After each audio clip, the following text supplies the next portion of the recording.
도시의 경관인데요. 보통 도시의 규모가 작을 때는 여러 가지 기능이 도시 안에 혼재하는 특성을 갖게 됩니다.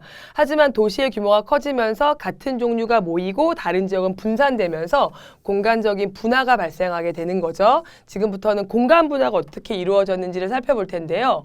보통 도시의 중심부에는 도심이 위치하게 됩니다. 중심 업무지구라서 영어로 CBD라고 불리게 되고요. 정부기구나 은행의 본점, 대기업의 본사 같은 것들이 모이게 됩니다. 이 지역은 중심부이기 때문에 지가가 아주 비싸고요. 그래서 높은 지가를 감당하기 위해서 고층 건물이 많이 보이게 됩니다. 그리고 도심의 기능을 분담하는 것으로 우리는 부도심을 얘기할 수 있는데요. 부도심은 도심의 기능을 분담하다 보니까 아무래도 교통의 요지에 발달하게 되고요. 주로 상업 기능을 분담하기 때문에 유명한 백화점이 있는 지역들이 보통 부도심이라고 기억하시면 됩니다.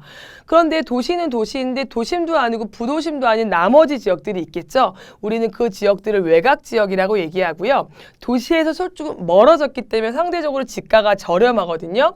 그래서 대규모의 땅을 필요로 하는 주택이나 아파트, 공장 같은 것들이 보통 외곽 지역에 모이게 됩니다. 그런데 도시는 그냥 가만히 내버려두면 끊임없이 팽창하라는 성격을 갖고 있어서 도시에 무질서한 팽창을 방지하기 위해서 여기까지만 개발해 라고 정해놓는 마지노, 테두리 선을 바로 우리는 개발 제한구역, 영어로는 그린벨트라고 얘기하게 되는 거고요. 도심의 주변에서 도시의 기능을 분담하는 게 바로 위성도시가 되는 겁니다. 도심의 기능을 도와주는 건 부도심, 도시의 기능을 도와주는 건 위성도시가 된다. 이렇게 기억하면 되겠죠. 그리고 나서 그림으로 내용을 확인하자면 도시의 중심부는 도심 하나가 존재하는 거고요. 도심과 연결되어서 기능을 분담하는 부도심이 있고요.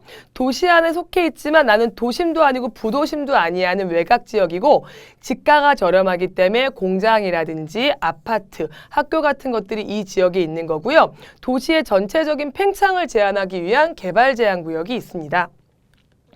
자, 그런데 도시 경관은 끊임없이 변화하거든요. 왜 변화하느냐? 바로 도시 중심부로서의 접근성과 접근성에 따른 땅값의 차이 때문이죠. 접근성이 좋아질수록 땅값이 올라가게 되는데요. 그러다 보니까 땅값이 상승하는 중심부에서는 땅값을 지불할 수 있는 기능만 남게 되겠죠. 보통 상업과 업무 기능을 얘기하게 됩니다. 그래서 도심은 접근성이 좋고 땅값이 비싸기 때문에 상업 업무 기능이 고층 건물에 빽빽하게 존재하게 되고요. 외곽 지역으로 갈수록 비싼 땅값은 감당할 수 없지만 넓은 지역이 필요한 공장과 주택이 입지하게 되는 겁니다.